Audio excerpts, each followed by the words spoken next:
দেখো আগে দেখো এখানে, তারপরে ভিডিও করবো। রাত্রিবেলা খাওয়া দাওয়া করছে, খাইয়াতে ঘুমাইছে ছোটো ভাইয়ের লগে। তারপর খাওয়ানোর পরে ঘুমাইছে, সবাই তো পরিশ্রম করে আই, সারাদিন পরিশ্রম করলে আই ঘুমাই।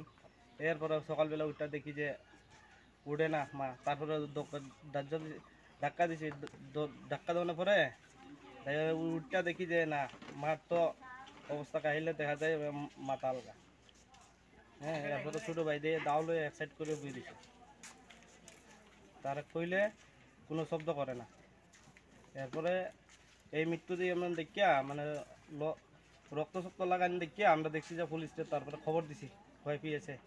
আর এমনি বাইজাল পেয়েছে, তোর আইসে তারা আইয়া মানে ওই ছোটো বাইরে গ্রেপ্তার করে লয়ে গেছে থানা তখন।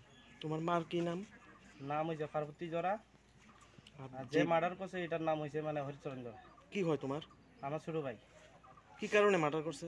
মার্ডার করছে কালকে একটু মানে ডাক্তারে যাইতে আসলো, তো ডাক্তার নেওয়ার সময় তাই এক সাইডে মানে কথা কাটাকাটি হয়েছে আর কি মার সাথে। কথা কাটাকাটি হইয়া মানে এই অবস্থা রাত্রিবেলা মানে তারা এই মানে দাদি কি গলা একদম কেটে হয়েছে? গলা কাটতে হয়েছে মানে দা দিয়া। এটা কোন জায়গা? এটা রাধানগর, এটা জরাবস্তি।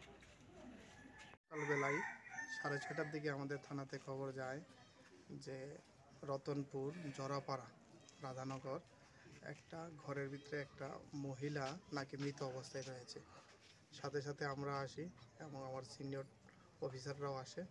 তারপর আমরা পিও কর্ডন করি এবং জানতে পারি যে যে মহিলা মারা গেছে ওনার নাম পার্বতী জরা।